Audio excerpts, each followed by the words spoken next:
Live from the internet, it is episode 50 of the Crystal Chronicles, your unofficial, official Dissidia Final Fantasy Opera Omnia podcast. I want to welcome you all to this exciting episode 50 of our show. We've been doing this for just about a year now, over 50 weeks, and we've skipped a few, so it is over a year, and we are just celebrating that. Joining me, as always, is my friend and yours, Mino Spellgood. Hey, Mino, how you doing? Hey, Mark. Doing not great actually. I think I got 3 hours of sleep and I'm just chugging a ton of coffee. I'm just gonna pass out after the show. How about you? I always get about 3 hours of sleep, and I am completely running on coffee all of the time. So, yeah, that's my life.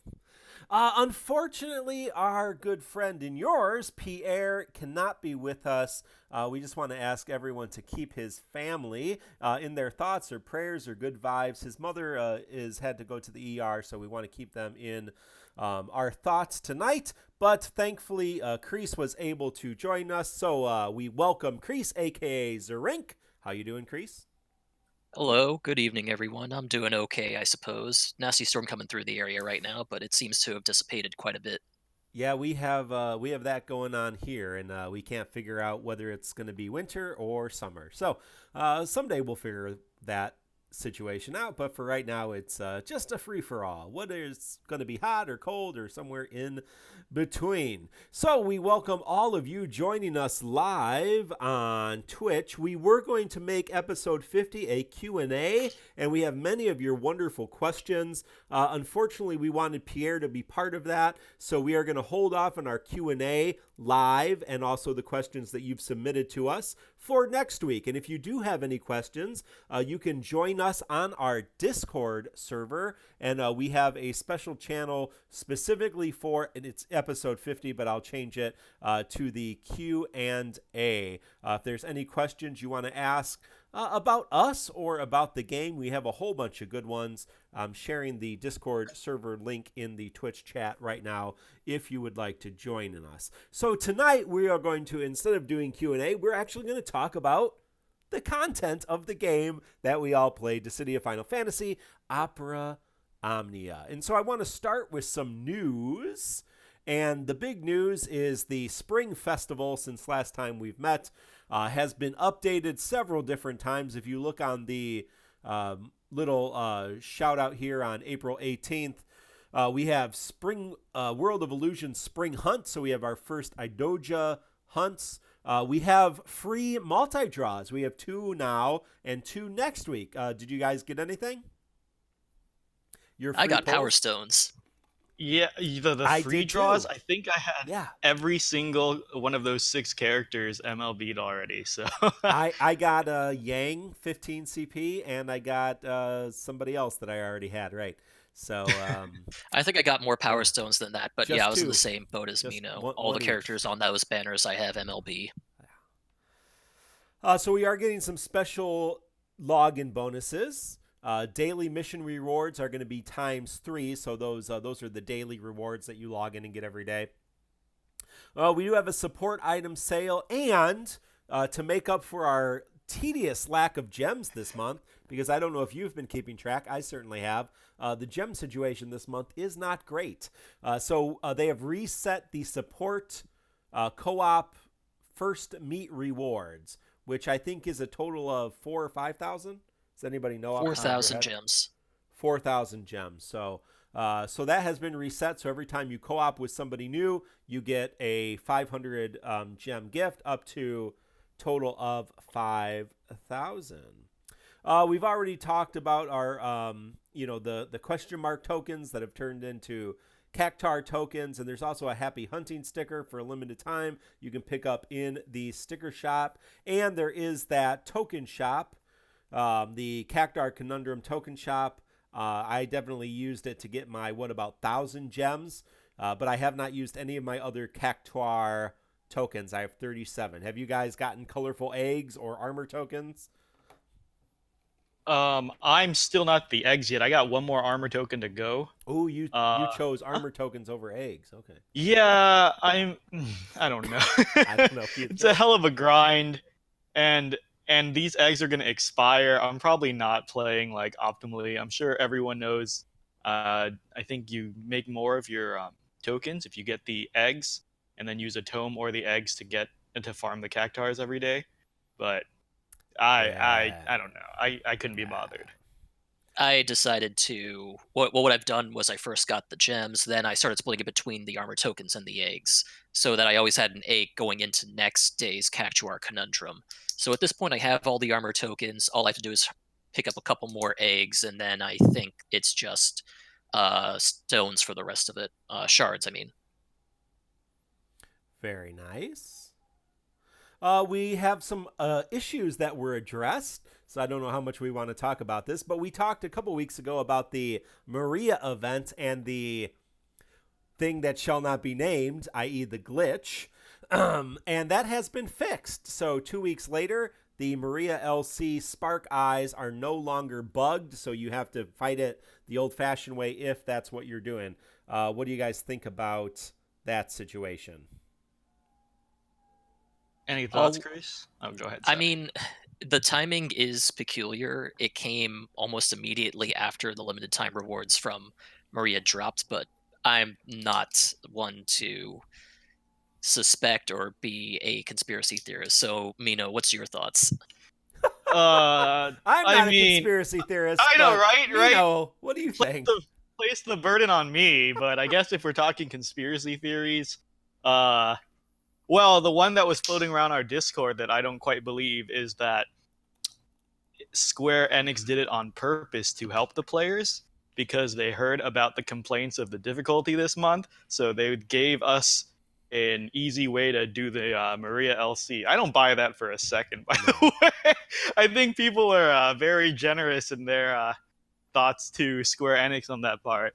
But, I mean, if I had to come up with a theory, I think they're just doling out the patches that JP had without fixing or testing anything. Because in JP, they also launched bugged, and then they patched it later. And I think they're just implementing the patches one by one as they go. So they didn't even bother to fix it knowing it was broken. It's just like, here's the broken patch, here's the fixed patch, done. It might have also been that they forgot that the bug was even a thing, and they realized after looking at later builds that it was fixed in the future. So they pushed it in when they did a maintenance, which was this week. Well, we'll leave it up to you, the listeners. What do you think? I don't know.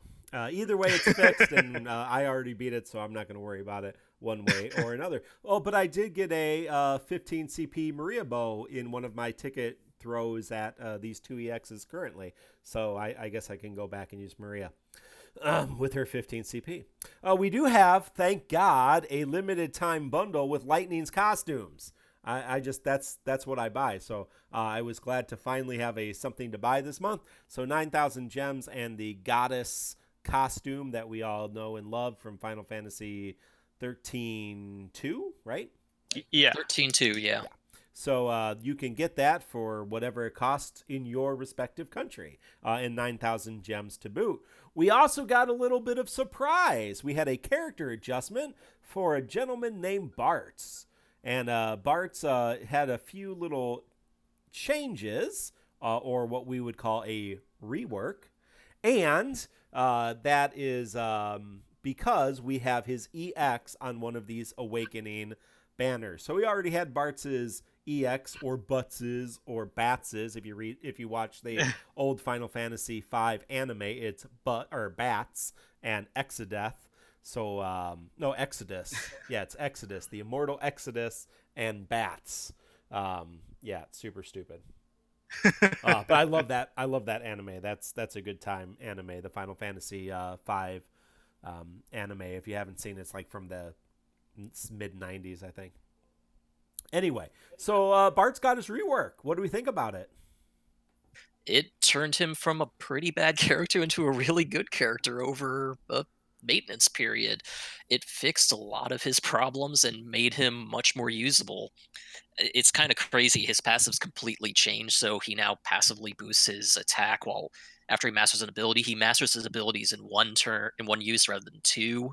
He provides more party aura, and he deals more hits. His gravity hits on missile are better. He gets HP hits on double hand and missile. I mean, what's not to love about it? He really made out well here. I've said at the beginning of the show, I haven't really had a lot of time to try this patch out, but basically, from what I'm hearing, everyone says that Bartz is by far the best addition to this update, character strength wise. That he's probably the strongest character in the game now, because a lot of people are claiming he's Saz 2.0 because his auras naturally power up the group by a ton, and yeah, he can do a lot of damage. I'm just gonna, I can't give my own opinion yet. All I know is he's a jack of all trades now, which I think he was always meant to be. He's got auras, he's got brave shaving, he's got battery. He has HP dumps now, which was his biggest problem for the longest time. Before, people said you need his EX to get rid of his brave. Now you don't really. And I'm using him in the content right now, and I think he's still pretty viable without his EX. So, but I'm not sure how much of a difference his EX actually makes, since he can freely dump his brave whenever now. One thing his EX does provide is after he uses it once, he gets passive boost to his attack, max brave, and speed, which makes him better at providing battery. So that's one of the big pluses of the EX, along with having an extra button so you're not burning through his skills so fast. Again, it makes him much better, but it isn't the main thing that he does now. Well, I mean, you're going to find, like, in this longer fight, although I may try to use him here to get the 90 turns in the EX fight, but, you know, his utilities just increased as any character's utility is increased with an EX weapon, right? I mean, it's just, you know, especially for a longer fight, you're going to want that EX weapon to be able to... Oh, yes. The EX weapon's always better, but I think it's a question of how much better. But his Terra's... Yeah. Okay. His EX weapon is not tied to his kit like Lightning's EX weapon is tied to her kit, or Thancred's EX weapon is tied to her kit. You know, so that's the reality with him. You know, his EX weapon makes him better, but it's not necessarily changing his kit. That's in his rework.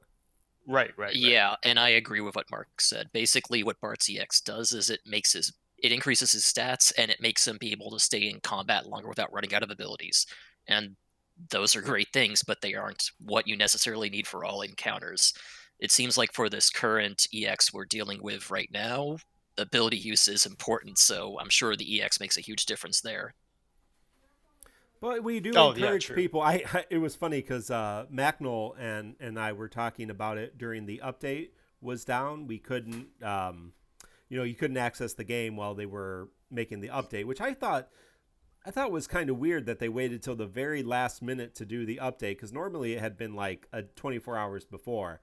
I don't know. Do we need to talk about that, or is that back in conspiracy realm? I think a lot of us are in agreement on what's going on and why they're doing it this way, or at least I have my own opinion on what's going on if you want to hear it. We'd love to hear it. My opinion is that they got tired of data miners revealing information earlier than they wanted, so they just started pushing data right before the content went live. My thoughts Thus, too. you cannot data mine anything if it's not even in. Yeah, I mean, it's effective because, our resident data miners like Wadabu, he couldn't guess what was coming either. And they're just leaving nothing to chance now. Because at least before, when they cracked down, I think they updated the banners maybe even an hour before the event dropped. And now they don't even want to do that. So, oof. Yeah, this seems like them just really cracking down on data mining and making sure it cannot happen. Just no data mining.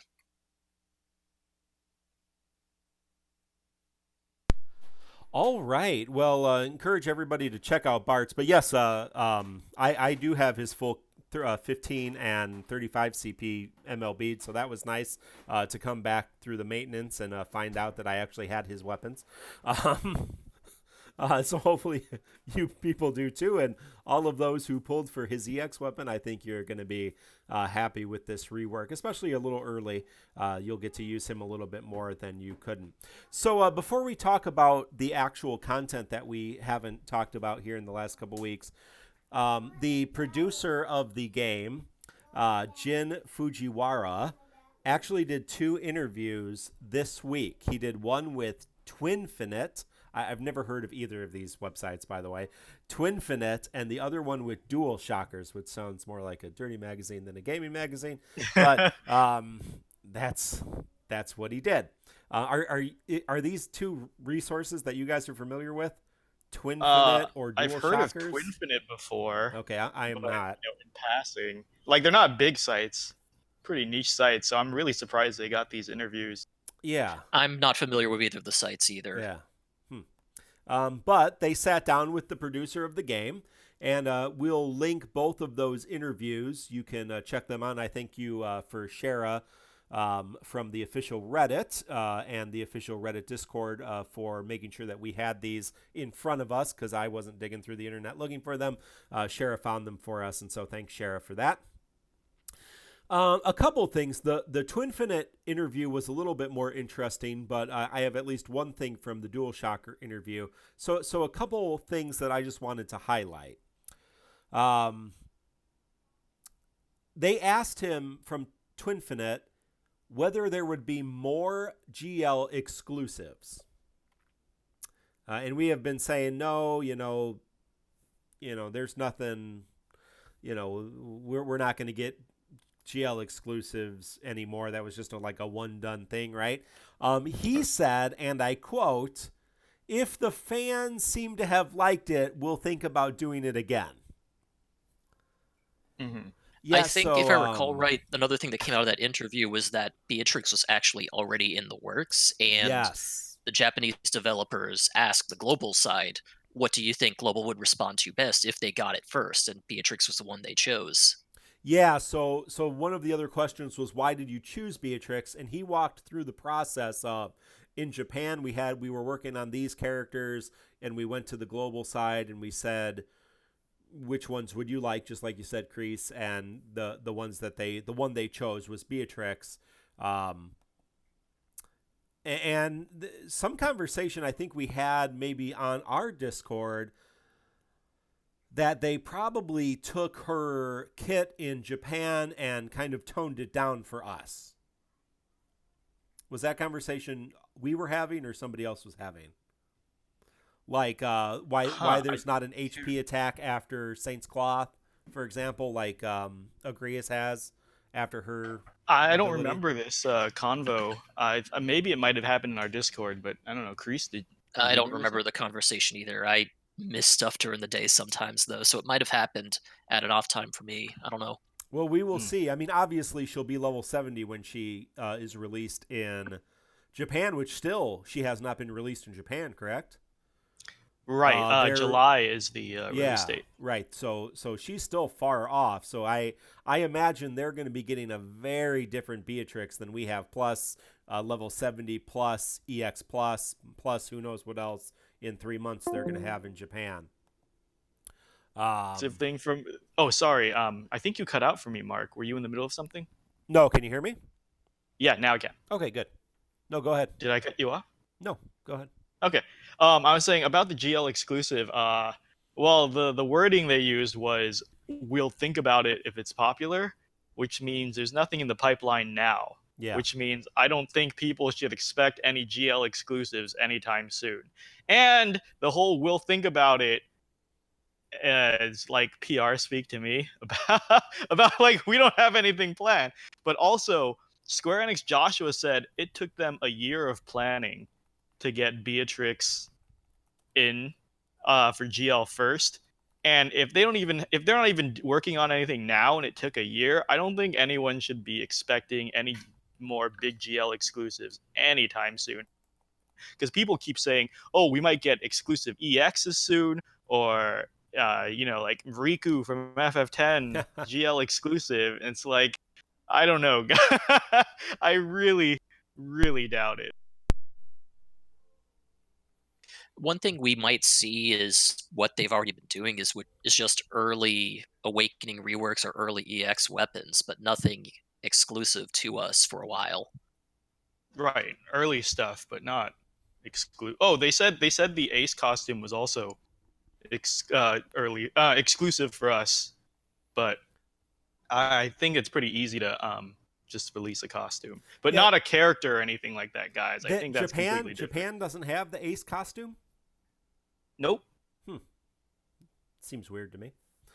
A couple other things from this interview. They talked about the character development process, which was a little interesting if you want to read more about that. And then there was questions, are you talking about more cosmetics, character skins, weapon skins? And of course he's like, yeah, we've talked about that. We have some plans for that, but didn't tell us anything. Collab events, collaborative events. They're like, Brave Exvius does collaborative events with anybody who will show up. And have you ever thought about collaborative events? And it seemed like, yeah, maybe, but not really. So, more of the same, right? Yeah, I think they said FF collaborative events, sure, down the line, with Mobius and Brave Exvius. Yeah. They're like, we already did World of Final Fantasy. That's kind of the same thing. We could see ourselves doing it when we run out of playable main characters. But they said for sure they have zero plans on any outside games like Kingdom Hearts or Persona or Fire Emblem or anything. Or what was the game that Brave Exvius had a crossover for? Oh man, I can't Ariana Grande? Well, yeah, that's not a game. That's a human being. It's not a game.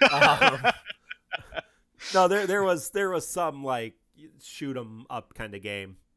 I'm an old man, so the game the kids play with the shoot 'em ups. Anyway, moving on from that. Aminosa says it's basically going to be restricted to anything that has Final Fantasy in the title. Yeah, which is great. From the DualShockers interview, there was a question about how scoring works. And I thought that was very interesting. And I thought that was interesting. And he says he makes the comment that we. Well, let me just pull it up. Do either of you have the article pulled up? Oh no, I don't. Sorry. I will. I will pull it up because I think it was interesting enough to read, and I apologize that I didn't have it up in front of me. It was DualShockers. Yeah, to cover you while you do that, the other interesting thing I thought about with Twinfinite is the weapon skin thing. I think they confirmed it is going to come eventually. Yeah. Which I think a lot of people are very happy about. I didn't even know I wanted it. But I remember when the first Q&A GL ever did, that was one of the top questions. And then it got asked repeatedly, again at Anniversary. And I guess they finally got the hint. So they said, yeah, we're going to put it in. Right. They didn't give a timetable. Could be a year from now. But, congrats, guys. We can finally put away these really dumb looking, because some of these weapons look really dumb. I'm not a fan of Sephiroth's X, the Materia Blade. I don't know. Sure, yeah. So here's the question from DualShockers. How did the developers go about balancing the scoring system in Opera Omnia? Are there any plans for major balance changes to the game in the future? And this is what Jin says. We balance the score system based on how fast you are able to defeat an enemy utilizing the bravery system and by using the appropriate character. We won't make any big balance adjustments, but we are planning to adjust the score that depends on the elements and revivals. I read that verbatim. We will also most likely reflect any adjustments we made to the Japanese version to the global version as necessary. So, what do you think about that? I got a big take, so how about you guys go first? Mark, what do you think? I mean, part of it is they've already done a little bit of this in Japan in terms of, in terms of what the actual mission requirements are for each thing, right? They're a little different for us. Right. They, starting around the end of last year, JP started removing complete conditions as hitting a certain score. Right. I think they just relegated that to the extra missions. You know how we have extra score challenges now? Yeah. So they still have the extra score challenges, but they eliminated score from the complete condition.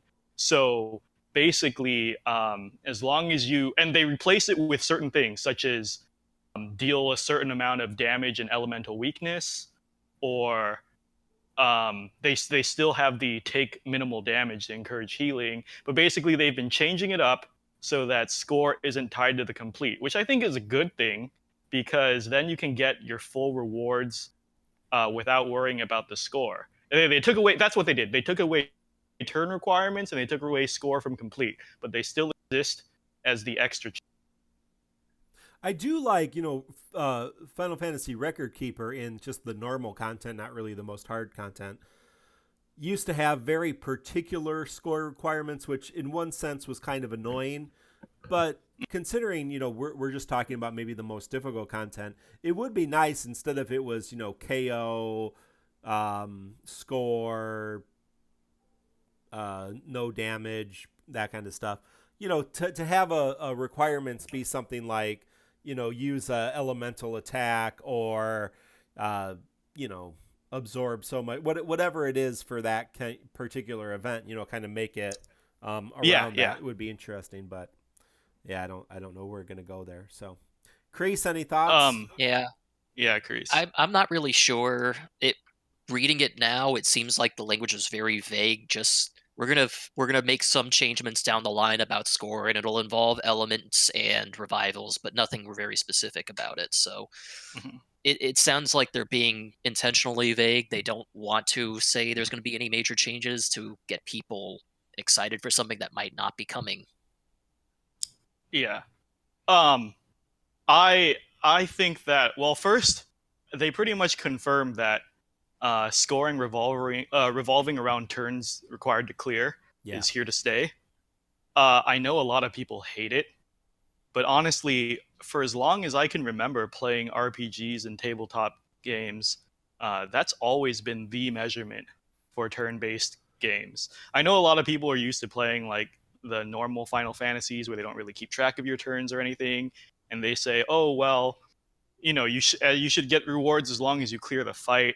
I get it, but I'm saying like this is something I've just been used to for years and years, and I think it still is the best way, because if you're playing a turn-based game, they want to measure your efficiency on making those decisions in those turns.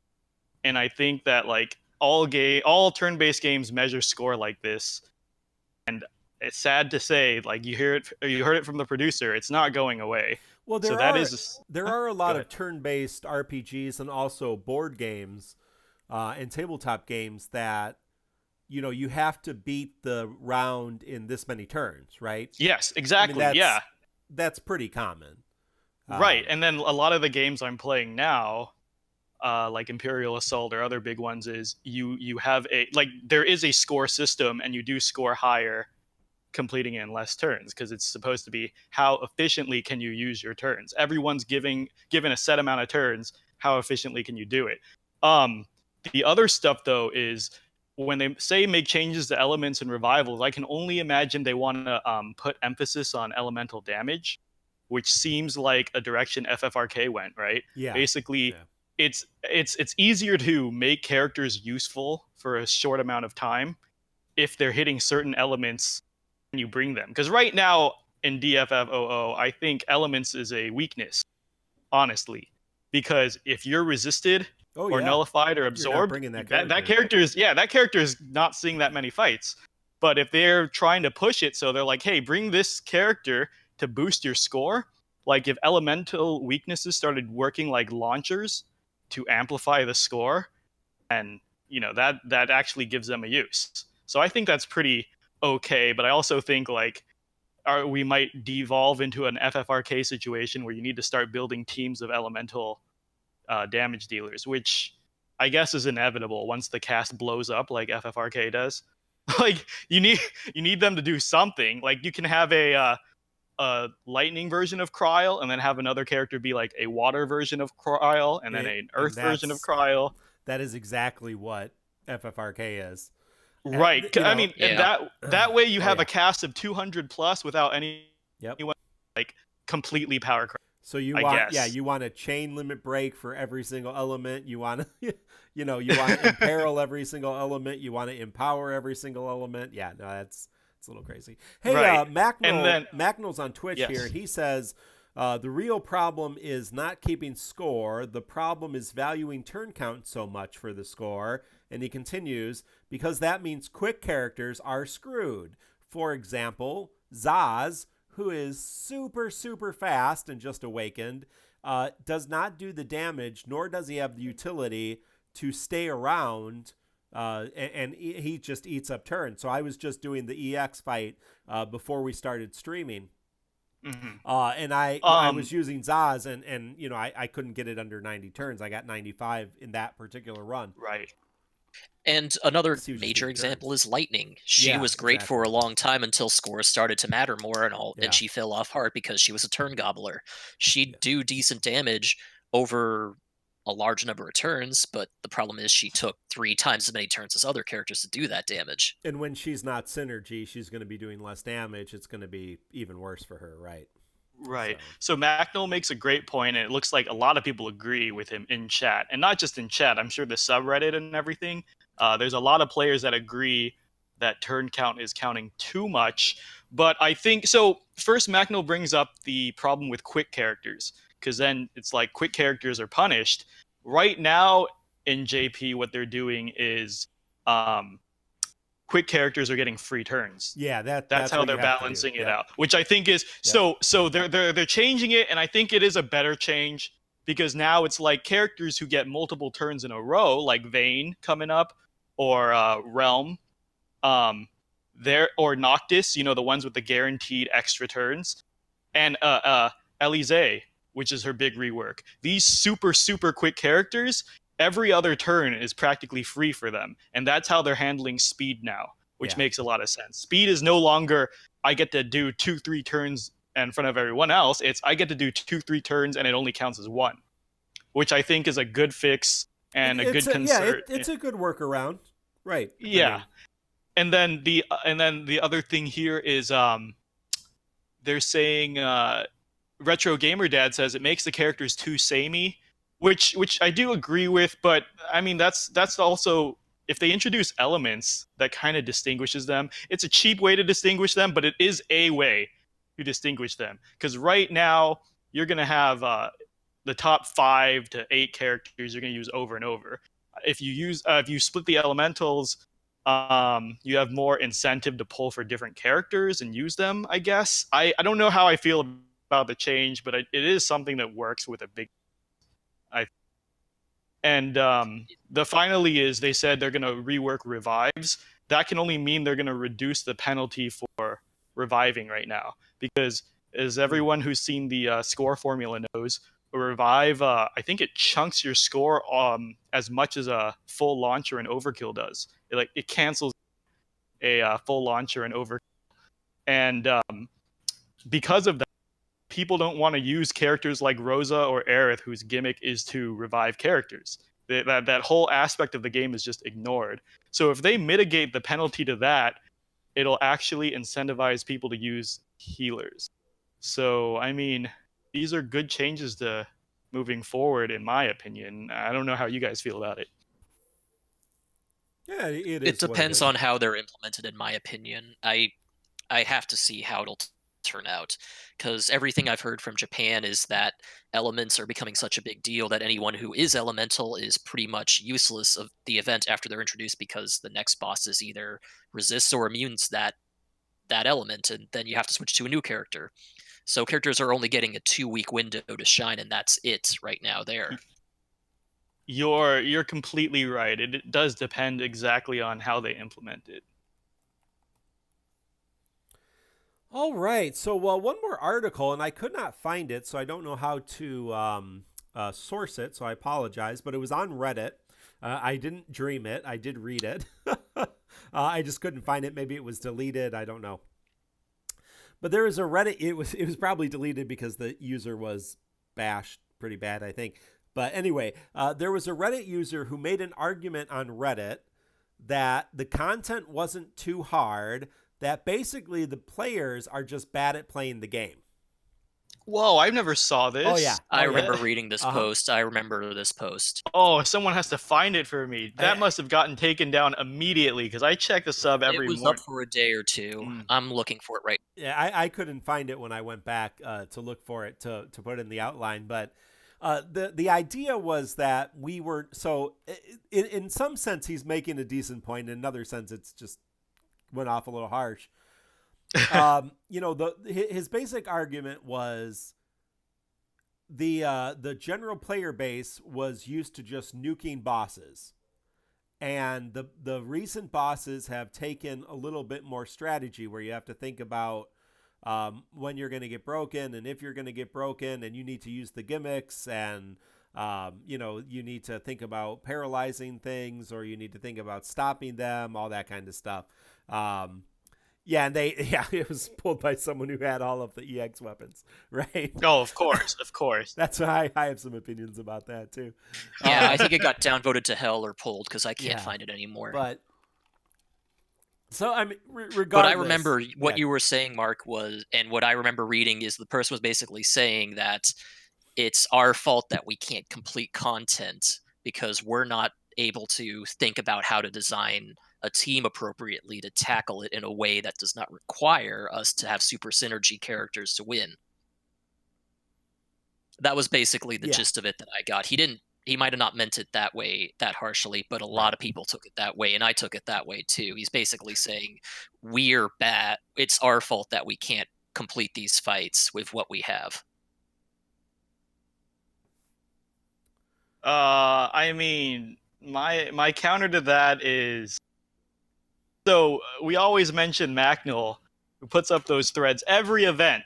The whole point was, I believe Macnil. Sorry, Red Solus, I think, has a link to the post. Is that it, Mark? Does that look like the right one? Yes, I believe. Well, this is upvoted pretty good. Hi, friends. This is from Matt Miles. Hi, friends. I've seen a lot of grief about the design flaws of this stage, talking about Fang, Deuce, and Agrias. The bosses buff themselves and gain brave before you can dispel. Bosses' HP attacks, it's hard to find an opening.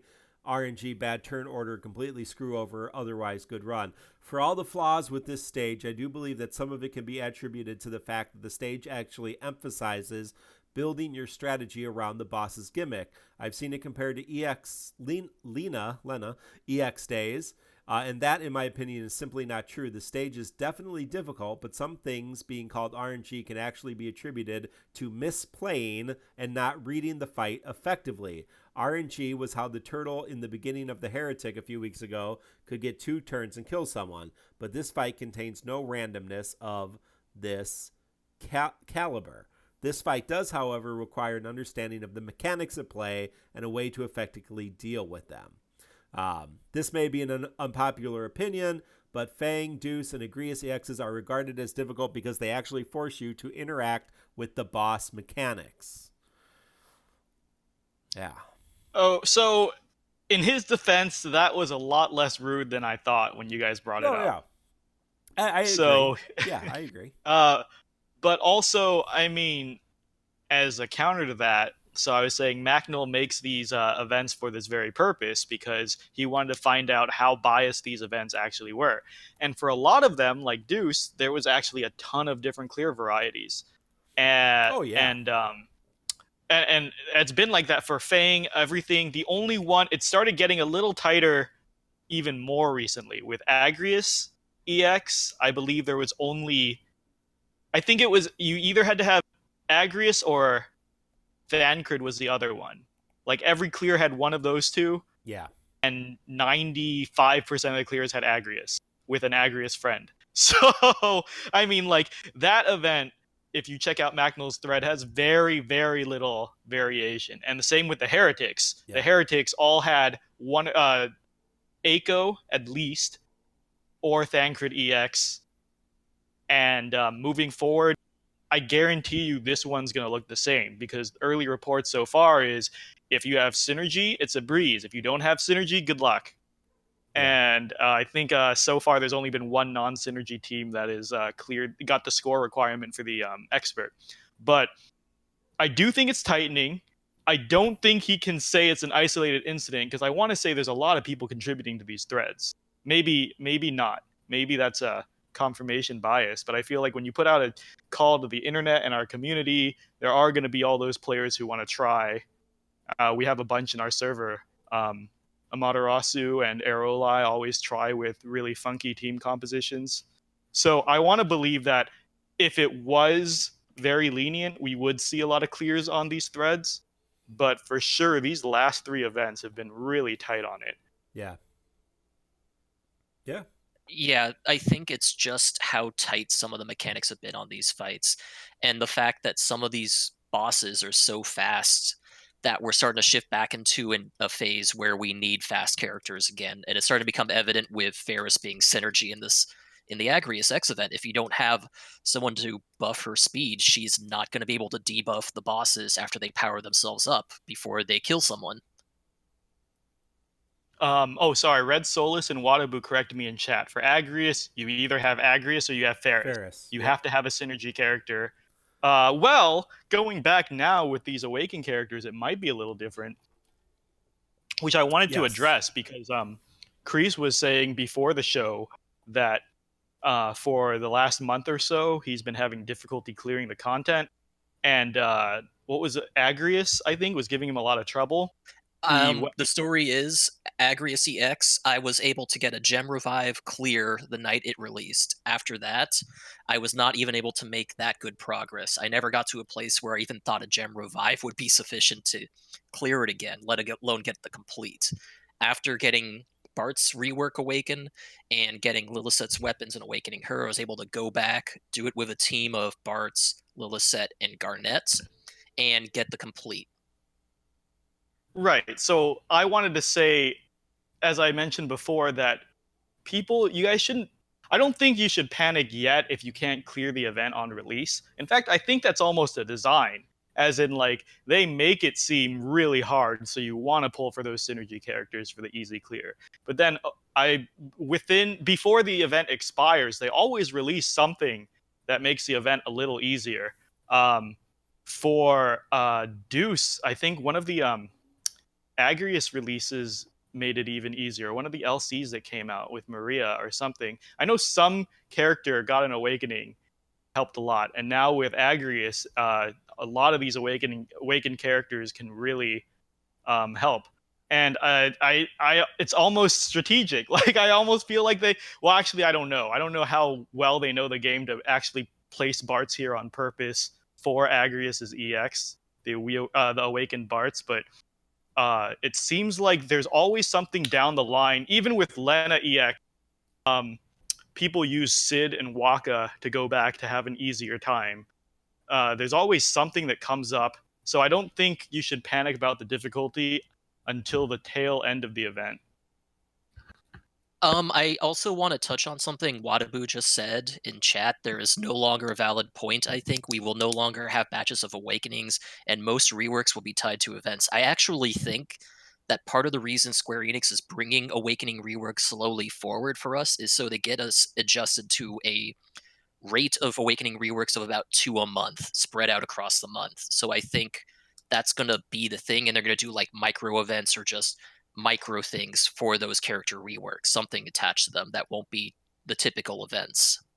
Oh, I was going to say, I thought they were bringing the reworks early so these characters could be top tier for a second. Well, that too. Yeah, because when all these people who got reworked, they were not top tier when they were reworked, and they were immediately forgotten a week or two later. The only person that really, really stuck around near the top was Cloud Rework, so we'll probably get him last. But, Bartz, Furion, Zidane, Thancred reworks, Ishtola, they did not hold up very well at all. So now that Thancred and Bartz rework are top tier characters. So I thought it was just to make us pull now instead of relying on foresight and saying we can skip them. Yeah, well, I think it's definitely more tempting to pull when they're shot up earlier. Yeah, definitely. And they're definitely at the top of the power curve at the moment. Yeah. I think no one's going to argue that Thancred and Bartz are not some of the strongest characters we have available right now.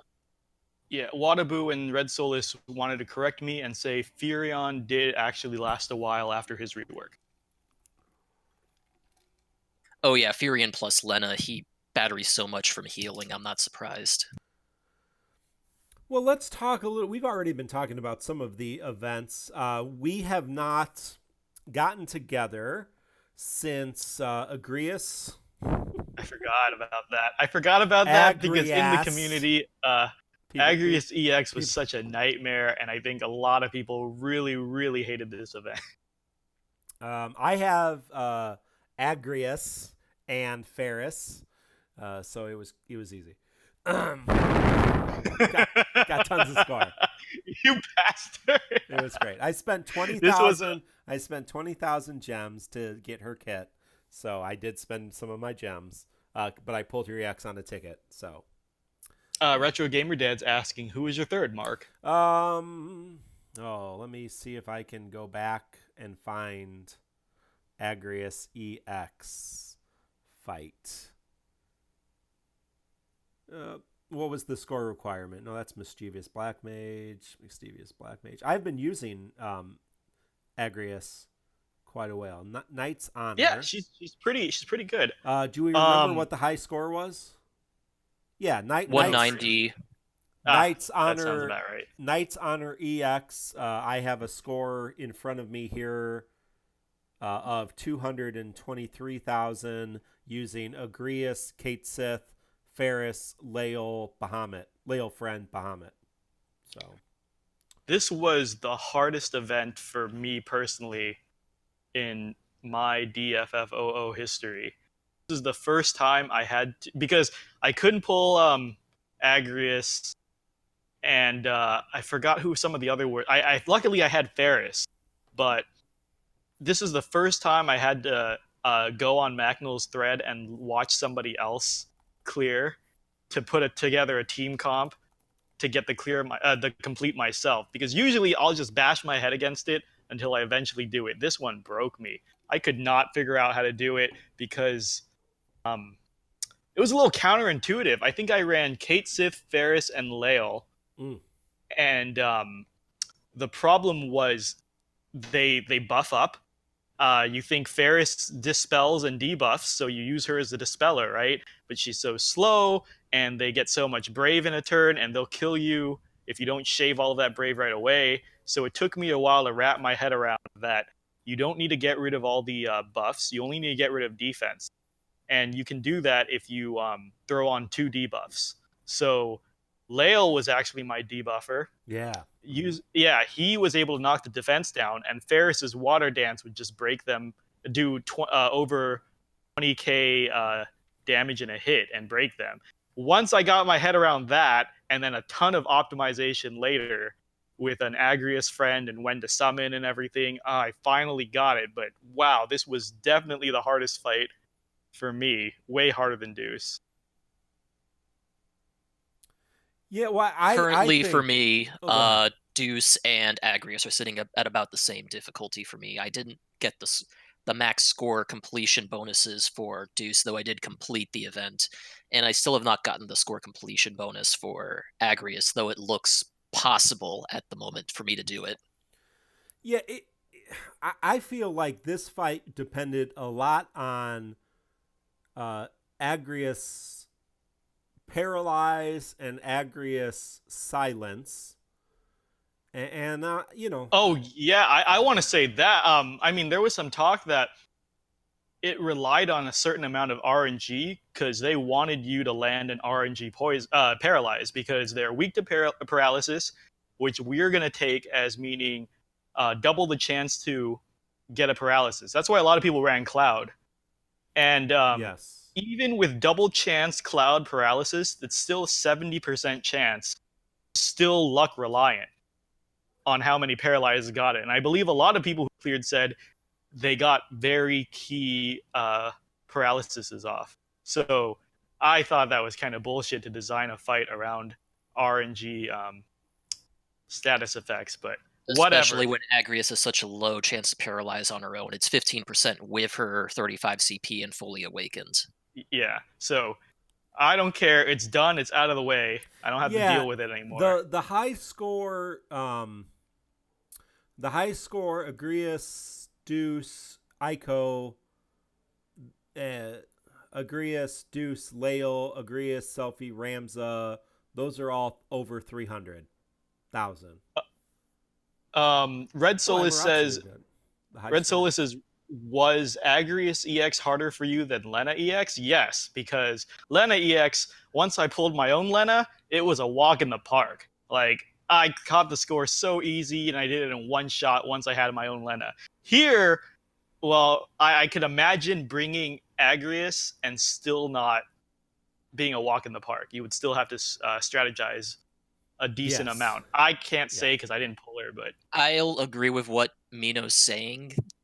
Lena EX, the brick wall was the stat wall. The dragon had such high defense and debuffed your stats so much if you did not have a way to prevent them or block them that you could not complete it. Whereas with Agrias EX, it's do you understand all the mechanics going on here and do you have the appropriate characters to deal with those mechanics? Yeah. it was a lot more mechanics going on. Lena's gimmick was don't get debuffed. Right. There, you win the fight. This is this was a lot more. This was dealing with instantly shaving 24k, trying to kill them around the same time. Oh, actually, no. There's a whole strategy to that about killing one first, and then Yes. dealing with the buffs, and then it was a lot of things going on. So the highest non-Agrias score was Kate Sith Ferris Lael with Agrias friend. That was 220,000. That's what I ran. Then there was an Ico Beatrix Zidane Agrias friend 214,000. Rem Realm Lael was lower.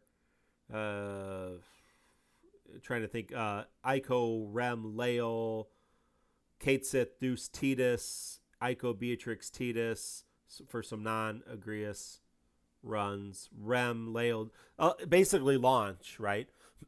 Launch meta at that point. JR Dallas says Lena EX was a binary. It's not difficult if you don't even try it. As a joke, which I think, and then it's not hard if you don't do it. And Wadabu wants to say, talk about the strategy of nuking one. I don't know how much time we gotta spend on this because we have a lot of content to cover. Although it was a big fight that did, but is it still up? It's gone now, right? Agrias EX is up for a few more days. Oh, okay. So I guess there is some benefit to covering it, but basically, for some folks. All the double bosses. Lilizette could potentially help in that. Yeah, I think so too. Somebody did do it with a 50 Lilith, so a 60 Lilith's got to be able to do it. But with these double bosses, usually if you kill one, they have a soft enrage, meaning the one left gets a lot stronger. Yeah. So you're encouraged to kill them one at a time. But the thing here is, if you killed one, the one remaining one gets stronger, but the attack becomes far more. The pattern becomes far more predictable, right? Because when they're both up, they'll levitate, gain a ton of brave, and then they'll HP attack. Here, for some reason, they'll levitate. They'll do a brave attack first, and then HP attack. So you kind of space the attacks out more, and you actually have more room to act.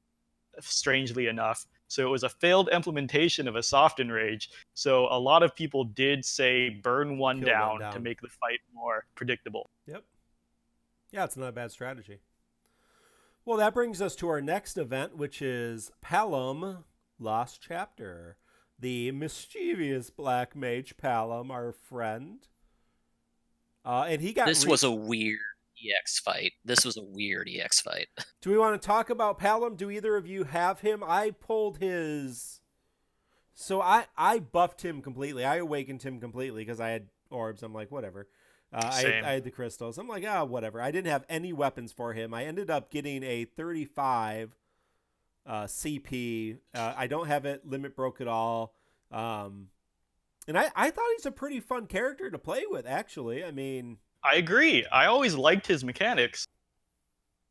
Awakened and with an EX weapon, Palom is a lot better. He's very interesting to play with. I sadly do not have any weapons for Palom, so I cannot talk to how he works in that state. But a lot of his problems pre-awakening were fixed with awakening and getting an EX weapon. Yeah, he's a character that ramps up in terms of, you use his first ability and it buffs him, and then you use the second ability and then it gives him basically a brave and an HP attack that are much more useful. Red Soul says Palom is now the best crystal farmer. He can do Right.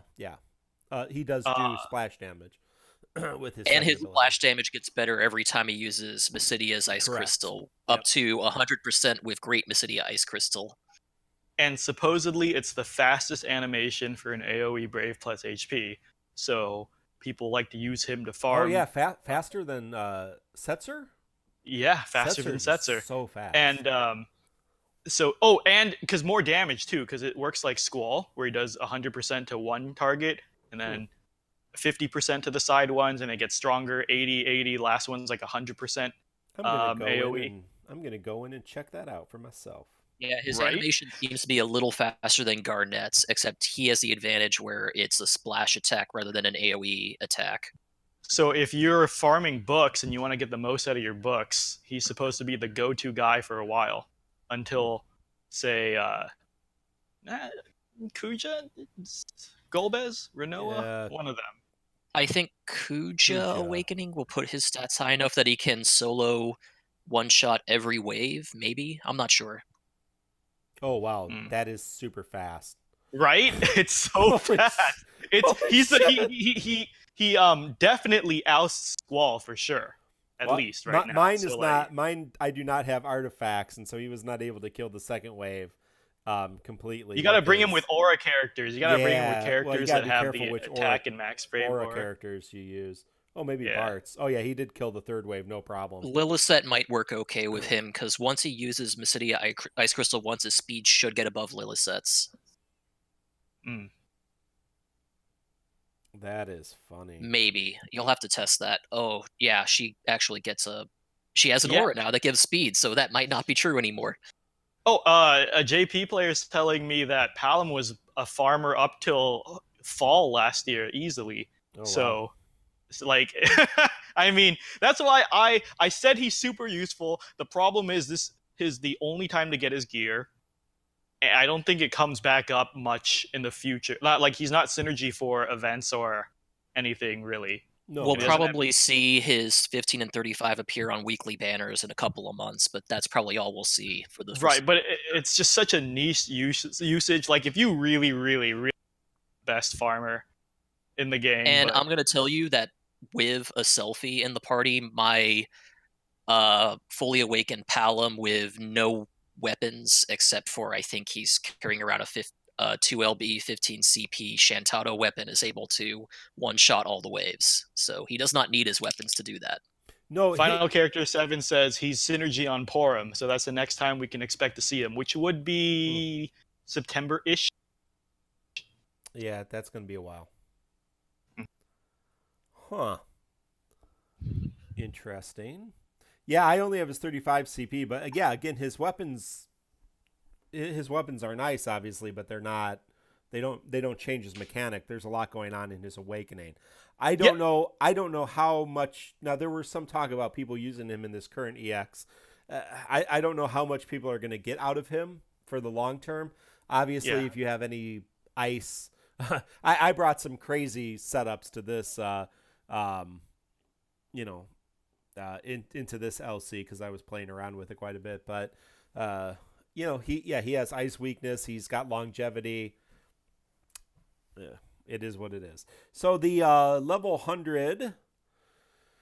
Let me see here. The level 100 LC, the Mischievous Black Mage Part 16, where you have to fight 2 Crimson Lizards, which are weak to magic and lightning and ice, and they are not really the boss in this fight, are they? They are not the boss fight. The real boss fight is the third wave that has, a skeletal dragon and a king behemoth? Wave 3 with a skull dragon soul and a Night Behemoth.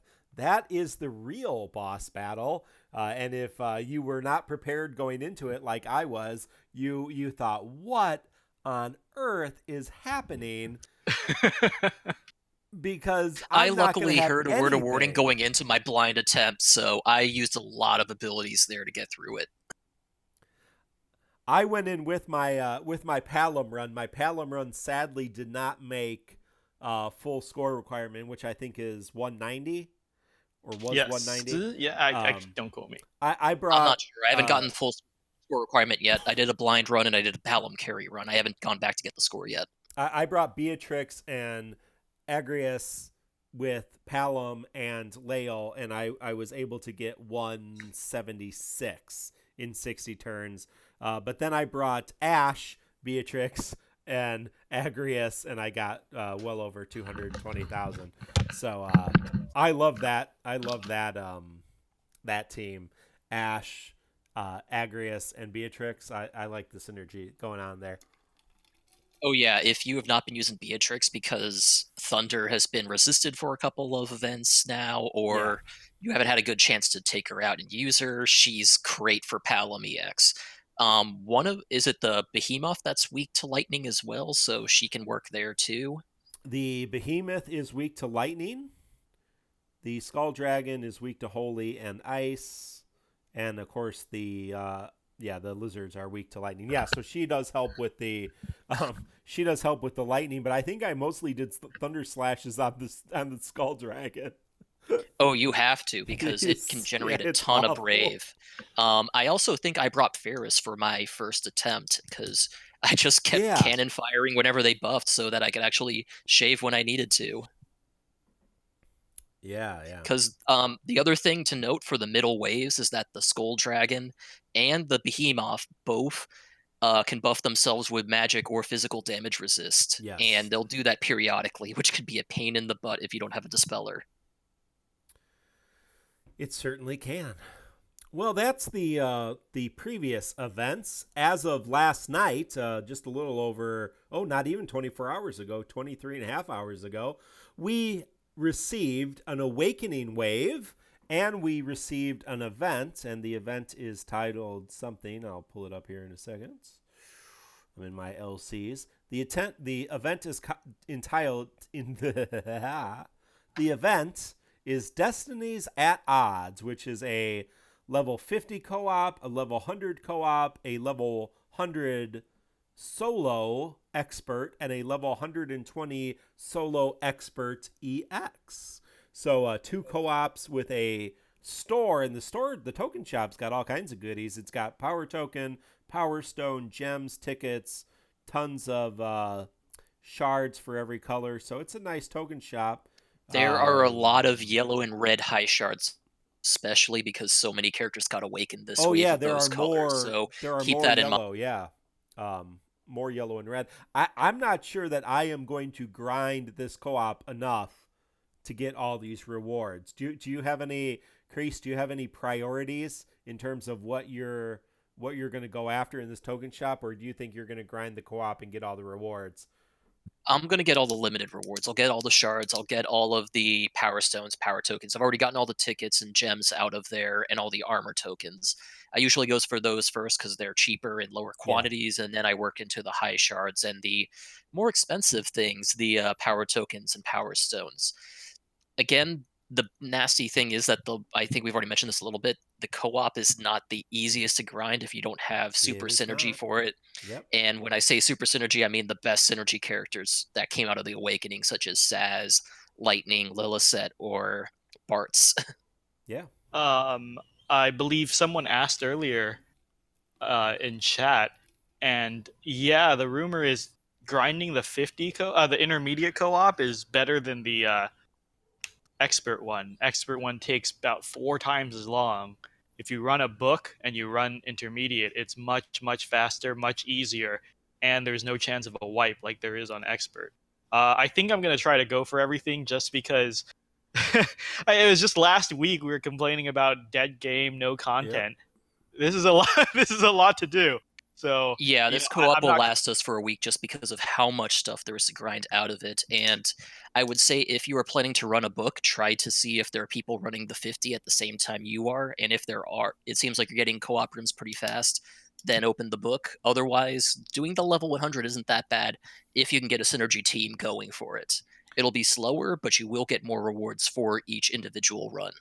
Yeah, and speaking of which, honestly, this is a lot more content than I thought was gonna drop. I think when we were all looking at the calendar, we're like, an awakening with a co-op, that's boring to close out the month. But we got some X fights, which I'm really happy about. I think they're a good difficulty. I'm still butting my head against the EX, so close. Uh, and we're gonna tons of gems from the world of illusions. The first meat bonus that they reset. Um, the rewards are flowing in, and we're gonna get another update Sunday, and then on Tuesday we're gonna have a Square Enix stream with even more content probably dropping on Wednesday. So it looks like it's picking up a lot. So I have nothing to complain. Yeah, we know we're getting 2 more free banner draws next Wednesday when the next World of Illusion Eijodas opens, and it'll be for the characters on those banners, which I don't have the list. Do you have that list, Mark? The next banner characters, yeah, I The might be next able to. Eijodas list, Yep. it's the other 6 that weren't on this Mhm. week's. They will have 2 banners, free banners next week for their weapons. It's like Ace, Kate Sith, Aiko.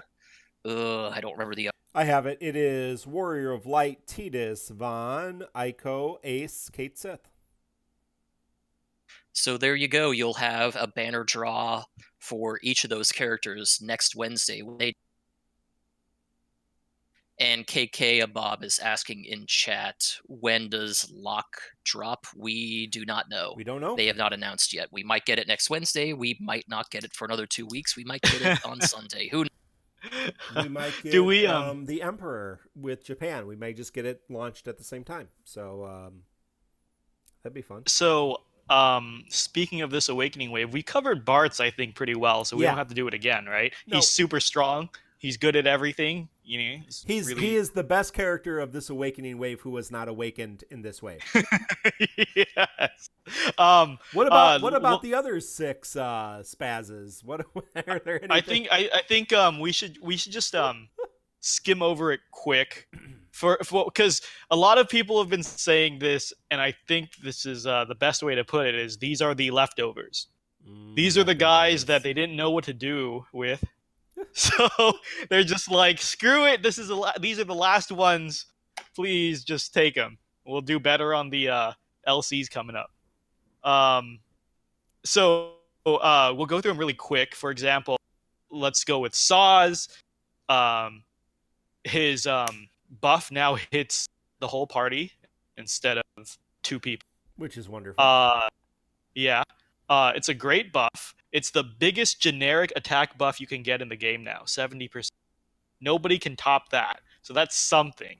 And I believe he's the only one who can still do a crit rate buff. I don't think anyone else buffs crit rate. For the party, no. A couple characters can buff their own crit rate, but no one can buff the party's crit. Right. So he still has some use. Oh, and it's a minor battery now. Not bad. Yeah, he does. Yeah, he can battery. Yeah. I think he's useful, and AIM, I believe, it just became a Brave plus HP with 2 hits. So and it's a lot stronger. It's actually worth pushing that button now. Oh yeah, yeah. I think it's almost twice as strong. Yeah. And then the drawbacks is people keep bringing up is he is fast, and usually with fast characters they have fast passives. For example, a lot of people who still play Vaughn say take the speed passives off of Vaughn, and he's a much better character right now because he won't run out of skills instantly. You can space them out, and he won't dilute your turns, and he's actually usable. And I don't know if people know this or not, but EX rate, one of the things that charges it is how slow if a character is pretty slow, their EX charges a little faster. So if you take off his speed passives, he's actually getting his EX almost every other turn. So he's fixable, but Saw's has no speed passives. I think it's 100% tied into his abilities, right? That's not 100% true. He does get one of his awakening passives is slightly raises speed for 3 turns when the battle starts, which is not It's the same Eh. as the one that Ramza gets, and Yeah. I think everyone's in agreement. It's a pretty bad passive. Yeah, it's Yeah, but I think that's not long term. That's not impacting his speed, right? right. I mean, the problem is, I think he's pretty viable now. Like, definitely you can use him. The problem is, I think he's built around his HP plus, which did not get buffed and is still pretty weak. Nope. For example, his aim It's is not strong. good. Yeah, his good. abilities are strong, but they built him with his 35 in mind, meaning they will probably want you to HP plus in between these abilities. And it's not strong and it's super fast, so you're getting a lot of weak Brave plus HPs in there. I mean, even his... Go ahead. No, so just as someone who is trying to clear the current hardest content, the level 120 EX with Saz, in a shorter fight, so that fight you have to do under 90 turns. If the fight was really geared towards 60 turns, and I'm sure there's people that have beat it in that era with Bartz and Lightning EX. So if you have those two, you can probably get away with it. But without those two, you're going to get close to that 90 turn count. And at that point, he is eating up turns if he cannot buff or aim every turn. He's either using his Brave Plus or he's using his HP Plus, and he's just wasting turns because they are so quick that even using his regular HP attack is going to shoot him up in the order, and you're just wasting more turns. So Wadabu says he has 10 aims now, which is a very big 10 aims. Yeah, Yep. So that's why really I said good. in a shorter But again, he's fight, so freaking fast, he'll go through those 10 very fast if you're not careful. And Ramen Papa-san brings up a great point, which is Saz has good buffs, but he doesn't have any auras. Yeah. And we're starting to enter an era where auras are now outweighing the buffs because they're permanent. Whereas buffs can wear off, you can get debuffed, you can get dispelled, and they can override each other. So we spent a lot of time talking about Zaz. So. Okay, yeah, that was too much. I think that's because I think the problem is all of us have some of Saz's weapons and awakened him, so we can actually talk about him. That's correct. That's not going to be true for the rest of the characters. So what about Yoofs? What did Yuffie get? Yuffie turns from this weird, gimmicky, brave shaver debuffer into more of a party support, actually. She gets a gravity hit on Snatch. She hits a lot harder now. She can actually apply debuffs even if she doesn't have any on I Don't Need This. And she gets a couple of Brave batteries built in there too. So she gets some pretty nice utility along with a party max Brave aura. So in general, my feelings are that she's much better now and she'll work in more situations, but I don't have her kit, so I don't know. I'm looking forward to see 40's Shinobi runs where he uses Edge and Shadow and Yuffie. So now that they are all fully awoken, I'm looking forward on seeing if he can do some harder LCs as he's going through LCs with those three. So that will be a lot of fun. I like Yuffie. Again, Kem Smith, if that's right, Kem KEM on YouTube.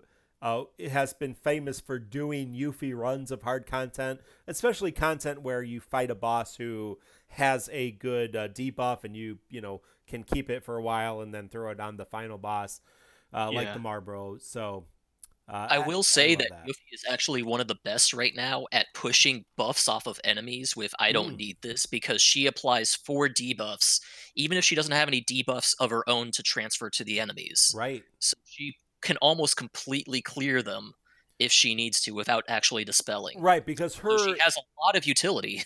Her the thing about her regular debuffs, if she doesn't have a debuff on herself, is they suck.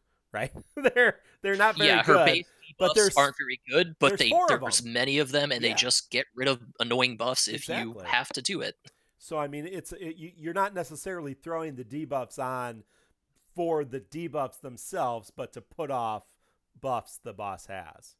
Aminosa brings up a great point. Awakened Yuffie should again be great for Agrias EX for not only pushing off those buffs, but also she has the gravity ability on her Snatch now, I believe, that shaves a set amount of their Brave.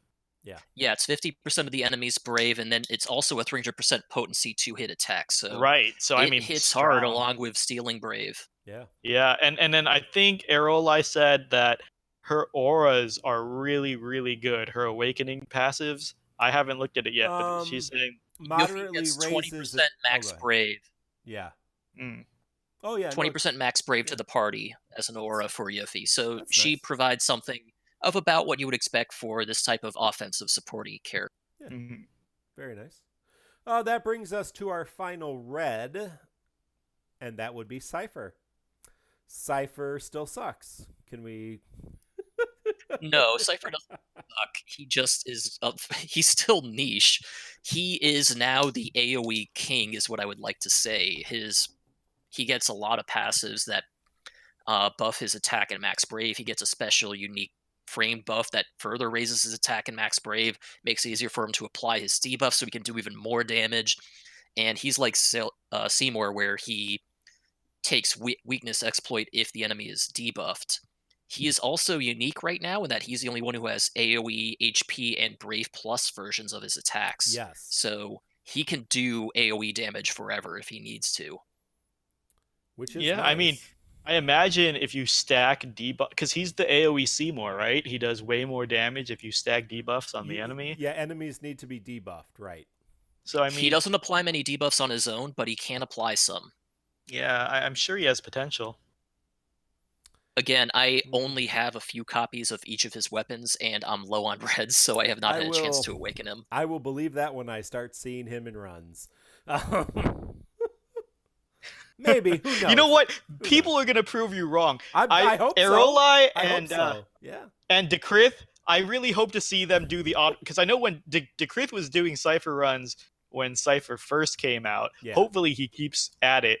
And Arolai loves these these underdog characters that so I'm hoping that we get proven wrong. There were a lot of characters I think we wrote off completely that people have been proving aren't complete garbage. I forget, but that's for the Q&A next time. Yeah. Well, that brings us to our yellow characters, the first of whom is Yang. How's Yang faring in Awakening era? Okay, so based on, well, Kreese has he did his research the most, but based on what JP player said at the time, he lasts a good bit, and by good bit I mean a few weeks, maybe 2 or 3, which I think is better than some characters. And he's supposedly one of the strongest AoEs right now, and then Kuja comes. So Yep. He does apply 80% splash damage with Kick Plus, Which is fully awakened. He has 7 uses of that. Again, he has the Tifa Vivi syndrome where one of his abilities just applies generic buffs to himself, and he needs to do that to actually be at full power, so he has to waste turns doing that to actually do damage. yeah, that sucks. It's not good. Yeah. And again, it wouldn't be terrible if he was applying frame buffs to himself so that he could stack with other party buffers, but he applies generic buffs. So he doesn't even stack that well with party buffers. He's kind of stuck in this weird niche where he needs auras to perform better. Yeah, I mean, I think when you're fighting 3 enemies, he's one of the best characters you can. Somebody who loves Yang, has their weapons, awaken them. Tell me how he does on this Ultimecia wave, because I hate this wave. I think this is the hardest wave in the. There was a Reddit post earlier today that said if you're doing the level 50 and there's a Yang, let him kick Ultimecia because his splash damage will kill the ads. Mm-hmm.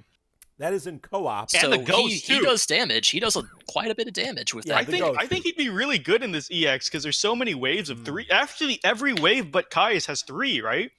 Arboro summons Again. 2 ads. The Slime summons 2 ads. There's 3 ghosts and then Ultimecia and 2 mannequins. I think he'd actually clean up in this fight. The problem is he only has 7 uses of kick, and if he's not using that, he has to focus, and if he's not doing that, he has to rely on his kick attacks, brave variant, or HP attacks. So he's not going to work very well for these long fights, I think. Yeah, I will be And happy with to the see slimes, all you have to Yang. do is break the slime ads to kill them.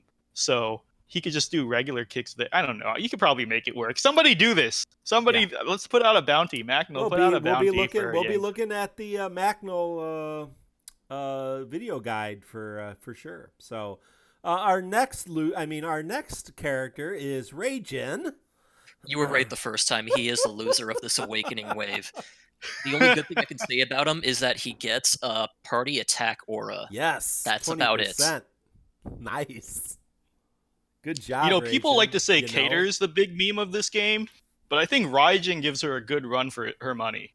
Because I don't think Raijin's ever been close to good either. Well, so Cater's got that. Cater's got that bag, so you can't put a price on that I bag. put it in my analysis of him. He's built like he's supposed to be an enfeebler and element enchanter, but he can't enchant element, and he can only imperil one enemy at a time. Yep. And his potencies aren't that great, and he only triggers an HP attack with Fist if he gets above 80% of his max brave. He doesn't do enough to merit taking a slot on the party. Well, he is not strong enough, especially compared to characters like Beatrix, who also do thunder damage, except they do a lot more damage.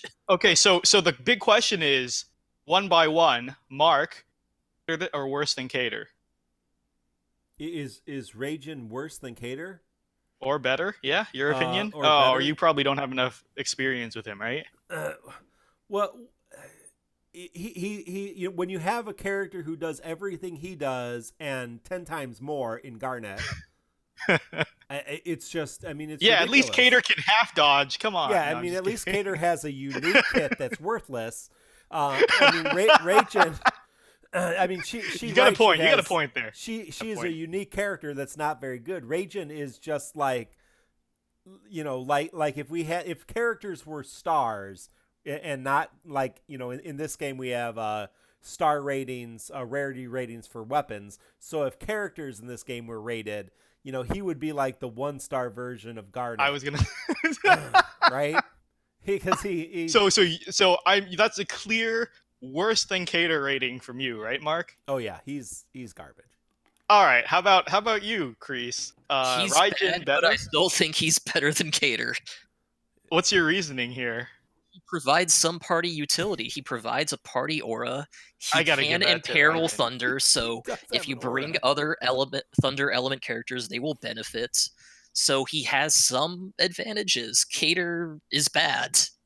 He gives physical attack up to the party. That's got to count for something, right?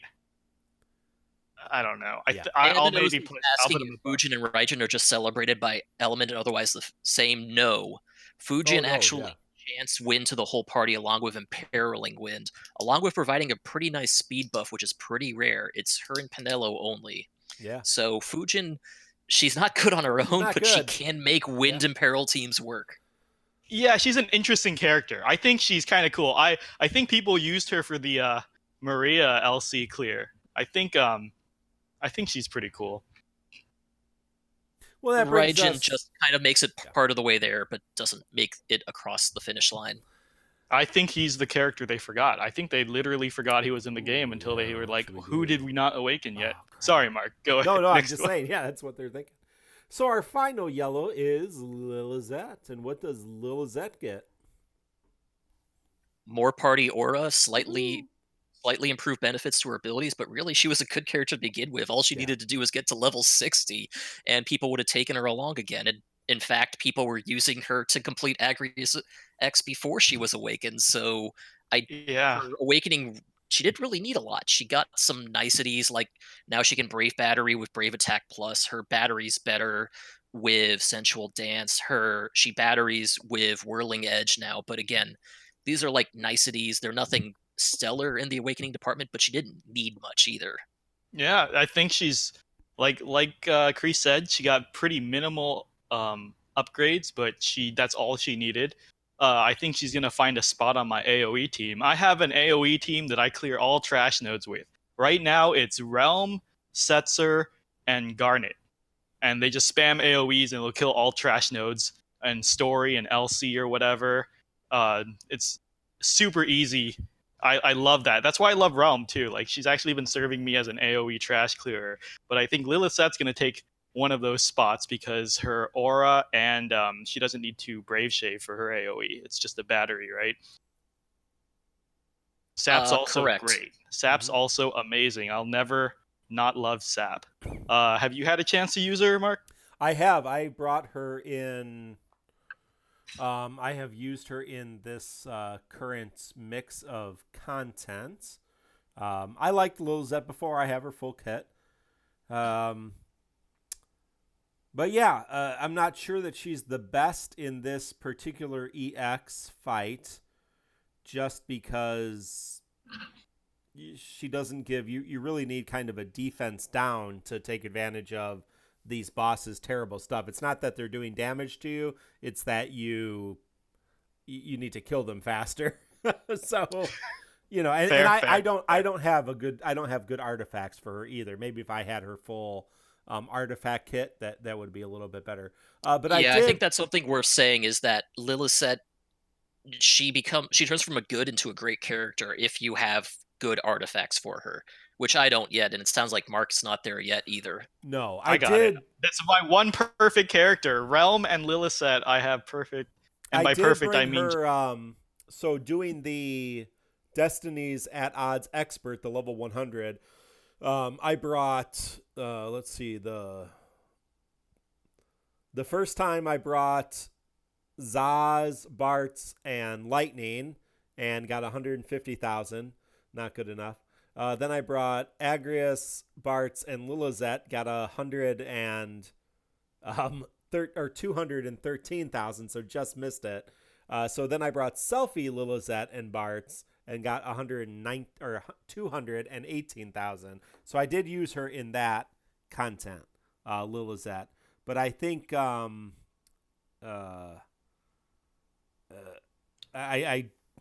see. I might use her. The clear that I got for the EX battle was Thancred, Agrias, and Zaz, 96 turns, 100 and... Well, I got everything else. I just missed the turn count. So Zaz is eating up turns, and I don't think she's going to help because she doesn't buff enough and she doesn't debuff in the right way. So I'm probably not going to be able to use her in this particular fight. But I do like her, and I think she's going to be useful moving forward in a variety of different ways. She doesn't, to this day, have an EX in Japan, right? So right. Ooh, no, she has an EX in Japan. She has a 70 Awakening and an EX, and I believe it is meh. Yeah. She does not come back on top in the 70 era. Yeah, that's so sad for her. Ride the wave while you can now. But yeah. Go ahead. No, what were you gonna say? No, it depends on who you have. If you're really missing a debuffer, you know, then she's not necessarily a bad person to weapon token or to pull for. But, you know, if you have several other options, you may be able to skip on her. I'm determined to use her to clear the EX, so I'll let you know if I'm able to do it. Yeah, I'm pretty sure some people have done it already. Oh, I'm sure. We'll see. Well, and again, if you have Lightning EX, if you have Bart's EX, I think it's not going to be an issue. So yeah, people in chat are saying she's the definite winner of this Awakening wave. Well, well, if Bart's isn't included, then yes. yeah. Awakening wave. If we're not talking about Lightning, we're talking about Bart's. I think she's the clear winner. Lightning is not the winner of this wave, but Lightning's not Awakening, but Kreese, do you want to cover Lightning EX really quick? Our last new update. I can briefly cover it. Give me 1 sec while I pull up the post. The most complicated EX. The most complicated EX we have. What the hell does this thing do? I don't know. I can't read the 400 lines of text. That's how much help Lightning needed to stay relevant. Yeah. Now, she does do great damage, and I will say this for the EX. And I did throw some tickets at it, just like, maybe I'll get it. Because I do like Lightning. I love while Kreese is I think this is one of the cooler animations that we've had for an EX weapon. So yeah, while Kreese is looking that up, I want to bring up that everyone was Okay, so everyone thought our spring event dropped on April Fools, and April Fools rolled around and we got the Cactar event and the Kefka stuff. No, it's the Kefka stuff and then the Cactar event a week later, I believe. Yep. And so everyone thought that was our spring event. and they got really mad. Apparently, this is our real spring event, and Right. I think I don't know if it was on purpose or not, but I thought it was pretty genius that it all kicked off on April Fools, and people were I think pissed. they did it intentionally to trick us. And, And and again, I think people suspected there would be some spring event because there was such Yeah. a huge gap in the timeline. Anyways, do you want me to cover the EX ability Yeah, now? please. Yeah. Okay, so Lightning actually has two variants of her EX ability, Army of One, depending on whether she is in Ravager stance after using Spark Strike or not in Ravager stance. The primary difference being that when she has Army of One plus active, she actually delays the enemy's turn more, but we'll get to that in a sec. Major thing, she gets a unique buff called the Knight of Etro, which gives her Thunder Enchant, raises her max Brave and attack, and gives her a special mechanic that if she breaks a target, it nullifies the action delay and she gets a free turn immediately. That does not increase the turn count. So, like Realm getting free turns after enemies, Lightning's able to take 2 turns in a row now. Other than that, it's a really strong EX ability that does 3 Brave plus HP hits with multiple Brave hits combined in there, dealing more damage if the enemy is broken, healing herself as she deals damage, and delaying the enemy 2 turns in Army of One, Holy 1 crap. turn in Army of One. Or sorry, 2 turns in Army of One plus, 1 turn in Army of One, and she gets a free ability to use on her next turn. Yep. And the free turn comes right after. It's a consecutive turn. But I believe this is our first triple Brave. No, it's not, is it? Red card. Setzer. Oh, Yeah, red card. shit. Mhm. Is red card triple or double? no, Am it's I triple. crazy? No, it's triple. Oh, okay. Yeah, Setzer's red card is triple Brave plus HP, yeah. Mhm. Okay. It is not doing the damage that Lightning is doing. Like, I FYI. don't need this set. Yeah. Summary of Lightning EX does all the things. Yeah, pretty much. Yeah, it's basically Lightning is not a very good character now, unless you have her EX, and then she's a decent character if you can exploit Thunder Element, because Yes. this turns her from having one ability that does thunder damage to everything does thunder damage. Correct. Yeah, and I mean, that's just a trend now. We've seen this for a while with like Zell and Tidus, etc. Crap character without the EX, usable with. Oh no, final Again- characters have increased. Did mention the self Yeah, heal. Crease, to be fair. Yeah, she everyone's heals saying herself while doing Army did of say One. The that. problem is it takes me about 10 minutes to get through the ability description. Yeah. I know. Right? I've been starting to notice this with writing the Awakening reworks too. I was Right. concerned about Bartz's Awakening rework because it went from 2 lines of text to about 5 lines of text in those boxes I was using. Yeah. So what? I mean, Anyway- what's your opinion on Lightning? You know, it obviously makes her usable. She's going to be very usable for this event, but you know, longevity. What are we talking? She's not long. she's not shooting the numbers that Thancred and Bartz are. She doesn't have the auras that Bartz gives. Yeah. You know, the massive damage that Thancred does. I mean, I think it's no secret, and we've been saying it so much, and there's so much hype in the community that once Kuja comes, everything's reset again. Yeah. Once Kuja comes, most of your cast's going to be useless again, and you're going to have to start rebuilding from scratch because they just become that much more powerful going forward. But And Lightning's right at the end of that. She gets a very strong EX, which makes her plenty powerful in this current environment, but as soon as that next step happens, she is a selfish DPS that has a specific niche, and if she cannot work in that niche, she's dead. Yeah. and it's I think so. What are we expecting Kuja next month? So anything If now he's you not the got a next month. Lost chapter, he's the one after that, so definitely next month. We are. Oh, well, let me pull up my thing. But we are. Yeah, two events from Kuja. Correct. Yeah. So I mean, It's what, Quistis and Kuja next? Kuja's first. yeah, Kuja's first. I think we're gonna follow JP order. I don't think they're gonna change it up on us. I have it in I have my spreadsheet, which I did not open. Yeah. Well, let me pull this up. I have the list of event. Yeah, we are in we are back to the Japanese order of events, not the order that we got it, because we would have already had Kuja. Yeah.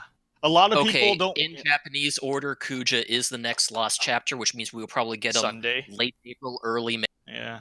Yeah, I Yeah. have May on my timetable going from what we had, but it could be late April as well. Yeah, Kuja is next, and of course Locke is next event. So Yeah. A lot of people are hesitant to pull on these banners, which is understandable. oh, Uh, I've been throwing tickets at these banners all day. I think the only people, I think the only people obviously moving forward are the time travelers who are going to stick around, like Thancred and Yeah. Bartz. But other than that, it's almost a full roster refresh at this point. I think Lilithset with her auras could come in handy for a little bit until the super auras start coming out, like Lena and Renoa. Bartz with his early awakening rework will have some time to shine. He Oh, yeah, provides so many definitely. auras with especially with the correct artifacts that he'll stick around, especially if you happen to pull his EX weapon. That EX weapon will keep him going a lot longer than he normally would. Yeah.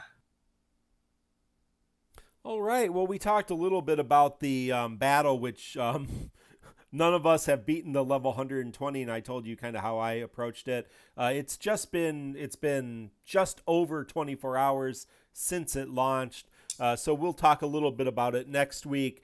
Of course, if you're looking for advice or you're looking for strategy, look no further than the official Dissidia Final Fantasy Opera Omnia Reddit and look up Macnol, Macnol. His call to arms is a great video resource, which will then turn into a video guide for how to beat the event with all kinds of people, sometimes up to 80, maybe even up to 100 people submitting different videos of different completions. If you're looking for help right now, and you can't wait to read the guide here in a few days or next week, just join us on Discord and feel free to hop in and ask what other people are doing. We have a help section, and of course Macnol is part of our Discord community, so he would be nice resource, as are many other people.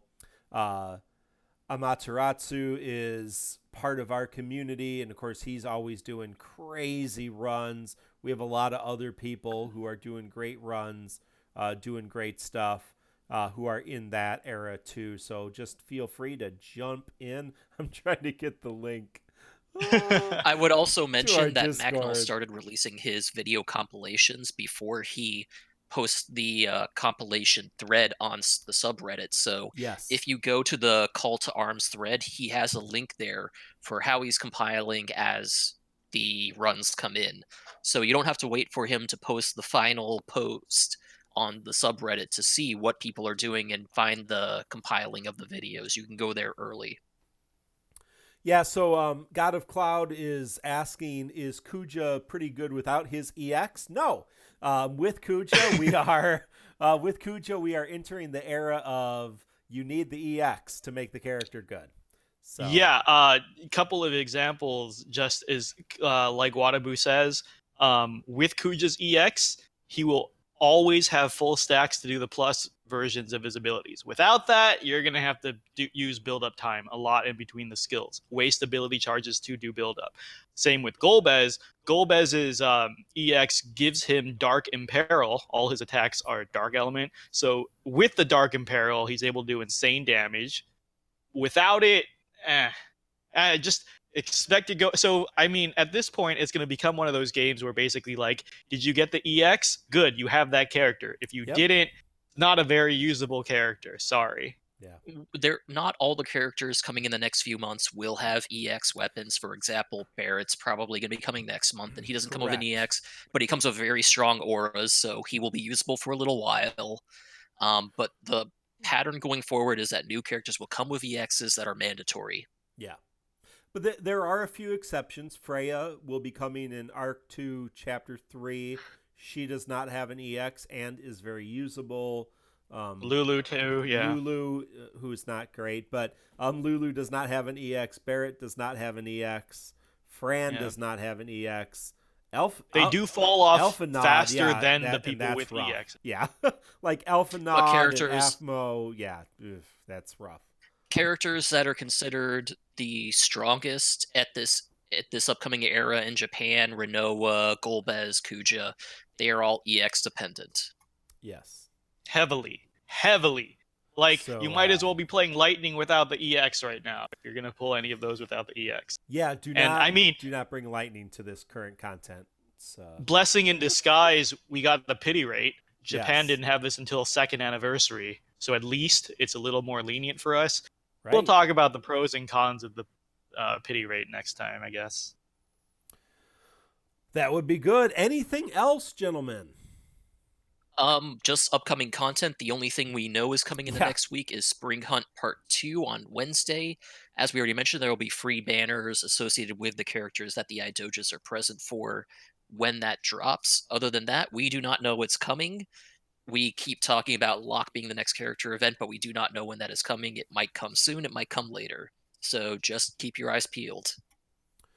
All right. Well, unless there's anything else, that will be it for episode number 50 of the Crystal Chronicles, your official, unofficial Dissidia Final Fantasy Opera Omnia podcast. Next week, we will be back with episode 51, and we hope Pierre will be with us so we can have a good time with the Q&A. If you want to submit questions for the Q&A next week, you can join us live Thursday night, 8 p.m. Central Time, or you can go on our Discord, and there is an episode 50 Q&A channel that I'll just change to the Q&A channel, and we may use some of your questions tonight. If you want to contact us, you can go to tccpodcast.com. That is our official website. You can join us on Twitter at FFTCCpodcast, or of course you can join us on Twitch, the Crystal Chronicles on Twitch, and you can watch us live every Thursday night. For Mino, Spellgood, Kreese, aka Zurink, and Mark and Pierre, this has been the Crystal Chronicles. We wish you all good luck and good pulls until next week. Goodbye.